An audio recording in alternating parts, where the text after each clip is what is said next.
verdadera historia. A preguntar cosas a ti también, Fran, por tus caras, pero Sebastián, lo primero, preguntarte, ¿era ansiedad cuando te veíamos recién en la camioneta, cuando veíamos a Milce Covarrubias que corría con la cámara?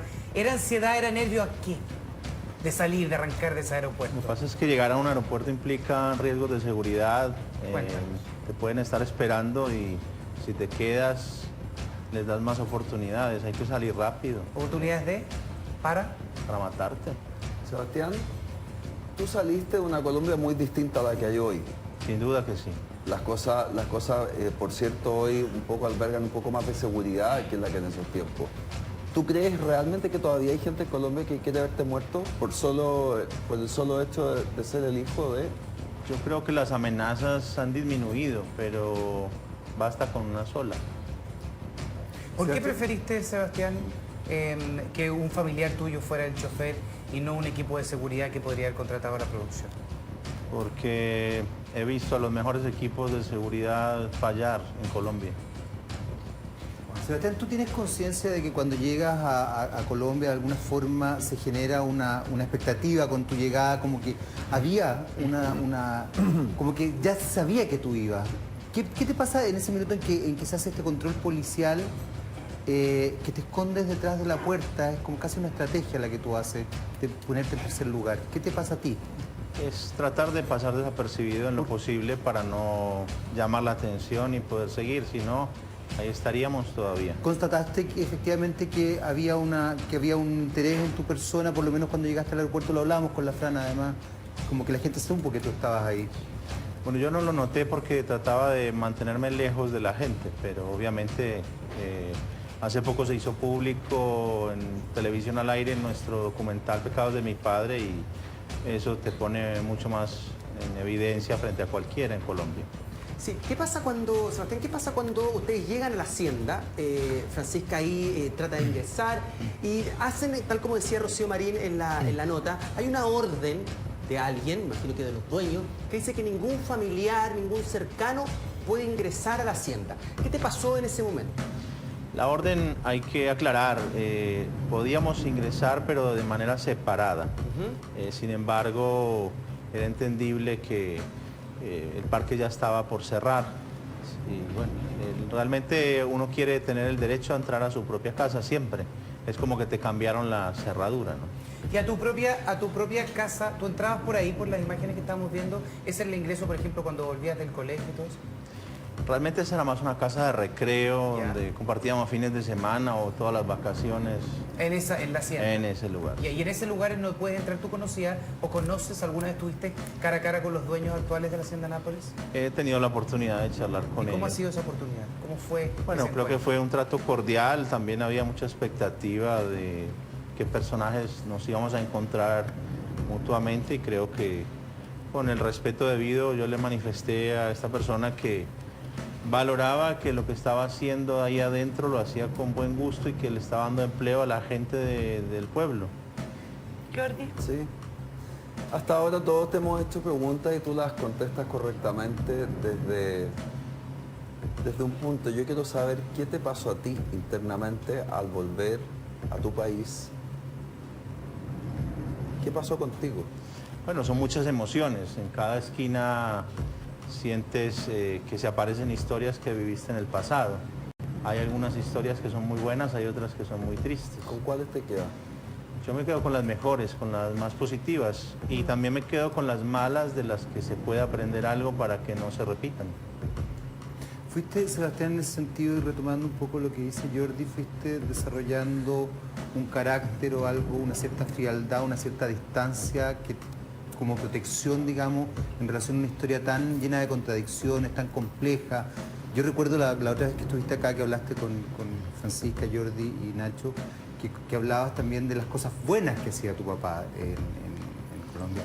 ¿Qué te pasa a ti? ¿Fuiste desarrollando efectivamente una especie de defensa emocional? Porque yo estoy de acuerdo con Jordi, tú manejas como una distancia. Lo que pasa es que ha pasado mucho tiempo. Fíjate, mi padre ya va a cumplir casi unos 20 años desde que ha fallecido. Se habla de él a diario, es increíble, pero no paramos de escuchar noticias o referencias. Como que muchos caminos conducen a Pablo Escobar y para mí Yo he podido procesar con el tiempo todas esas sensaciones y estoy relativamente acostumbrado a lo que se habla y se dice, y frente a él pues guardo lo más importante, que es el amor que recibí Viéndolo siempre. resuelto de alguna manera. Yo no sé si esas cosas tengan solución, pero hay que aceptarlas con humildad y seguir hacia adelante aprendiendo de ese pasado para no repetirlo. Exacto. Ahora, ¿qué te parece a ti, de alguna manera, que este lugar de ser un lugar de recreación para ti, digamos, un hogar, una casa, donde El está jardín tu de su familia, casa. el jardín, imagínate, y que hoy día sea un parque de diversiones, hay gente que lucra con esto. ¿Qué te pasa a ti? ¿Te duele, te da risa, te da exactamente lo mismo? ¿Qué pasa? ¿Hay una molestia? Eso es una gran paradoja, porque encontrar que en tu finca, donde pasaban todas las cosas que todos saben, ves una gran cárcel de máxima seguridad en la entrada, y por otro lado ves un repudio, algunas veces supuestamente generalizado, y rechazo al personaje de mi padre, pero por el otro ver cómo este lugar es de alguna manera un museo hacia su vida, hacia su memoria. Uno tiene que pagar una entrada, Fran, ¿no? Sí, estuvimos viendo los precios de la entrada con cuesta Sebastián. entrar? Mira, estuvimos Más o viendo, menos, había más o distintos tipos de tour que incluyen distintos tipos de El all inclusive, prevenciones. digamos. El all inclusive costaba 60.000 pesos como colombianos. 35 que son algo dólares. como así 35 dólares. Sebastián me decía que lo encontraba muy caro. Yo le decía que me parecía que no era tan caro para lo que se ofrecía. Un parque con todo tipo de animales. Han hecho, por ejemplo, conversábamos de este Jurassic Park que hizo Pablo Escobar. Que lo hizo tu papá, Claro, los que él tenía dinosaurios. sus dinosaurios en tamaño natural antes de... Bueno, hay unos pulpos ahora que tienen toboganes de agua, qué sé yo. Están los hipopótamos, están todos los animales que originalmente Pablo Escobar importó. Está la casa de Sebastián, convertida en un museo. Y ahí esa entrada, a mí me parecía que no era cara, pero Sebastián me planteaba que a él le hubiese gustado más que fuera más barata para que más gente pudiera ir a visitar el parque. Igual sigue Era siendo cara caro para los porque colombianos. Porque mi padre regalaba la entrada, no Claro. le cobraba a nadie. La gente cuando estaba tu padre vivo también iba a dar vueltas a recorrer Las puertas estaban abiertas todo el tiempo. sábado y domingo. Sebastián, ¿podrías Más de contarnos? 25.000 vehículos por fin de semana. visitan. 25.000 autos Wow. por fin de semana. No, y además me gustaría que nos contaras también, tú me relataste a mí que al lado de tu casa había un centro de salud. Efectivamente, bueno, de ese centro de salud se beneficiaban la gente de los alrededores, de los pueblos. Tenían una sala de cirugías de primer nivel, ¿Gratis? absolutamente gratis. Y si de ese diagnóstico, de esa situación se derivaba un tratamiento largo, por supuesto que estaba cubierto. Era como una obra social 100% gratuita para los habitantes, incluso de pueblos aledaños, no era exclusivo para gente de la zona. Y veías todos los días cómo entraban familias a beneficiarse de eso y se llevaban sus medicinas, estaba todo incluido, ¿no? De esas cosas que tú cuentas, Sebastián, como por ejemplo este centro de salud, ¿tú crees que Colombia hoy recuerda esas cosas de tu papá? Yo creo que lo que más se recuerda de mi padre son sus buenas obras. Las malas son las más publicadas. Sí, Es diferente. Sí, de verdad que tú te escuché alguna vez decir que ningún equipo de seguridad, ni el mejor del mundo, había logrado dar con tu papá. ¿Era de verdad toda esta gente beneficiaria del sistema de Pablo Escobar quienes protegían a tu papá, quienes evitaban decir o contar dónde estaba o hablar de sus crímenes, por ejemplo? Yo creo que mi padre se ganó muchos enemigos con el tiempo. También muchos de ellos fueron sus cómplices en alguna oportunidad. Así que era mejor callarlo, ¿no? Pero no había que callarlo. Mi padre era un hombre que nunca iba a hablar. Yo te quería preguntar a ti, Fran, y aparte complementarlo con lo de Sebastián, pero cuando los paran en este control de detención que veíamos que Sebastián como que trataba de acomodarse, ¿qué te pasa a ti? Yo te el quiero equipo? confesar algo. Por favor. Veníamos en la carretera muy cansados. Fue un trayecto agotador. ¿Cuánto? Nacho, 9 horas. 9 horas que en realidad en cualquier otro lugar se recorren en 2, porque básicamente son 280 kilómetros entre Bogotá y la Hacienda Nápoles. Del agotamiento, de los desvíos, del pararte porque están dinamitando el camino, siempre te topas con policía, es una situación bastante tensa. En un momento el policía levanta la mano y yo le digo a Mitchell, a nuestro camarógrafo, por protegerlo, le digo, baja la cámara, bájala, porque Sebastián me había explicado que en Colombia cuando tú levantas una cámara no se nota que es una cámara. Piensan que puede ser muy perfectamente bien un peligroso. arma.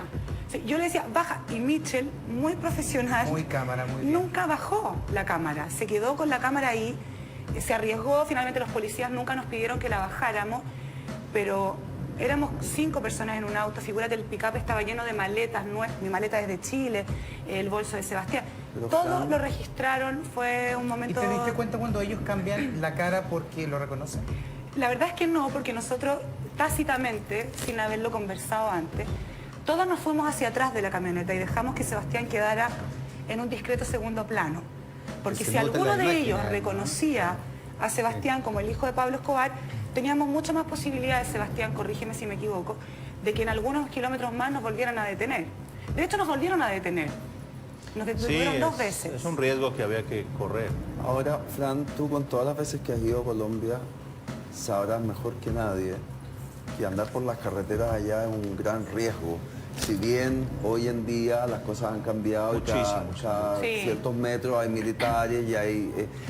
hay que explicarle a la gente que aquí en Chile no estamos acostumbrados a esas cosas, porque uno va por las carreteras y hay un control cada 300 kilómetros y los carabineros acá, pues claro, porque obviamente hemos gozado de seguridad, pero allá en Colombia en el último tiempo recién se puede empezar a andar por carreteras Y que lo son pasa, de una vía. además. Jordi, exactamente, que no son carreteras como las que nosotros conocemos en Chile, que son...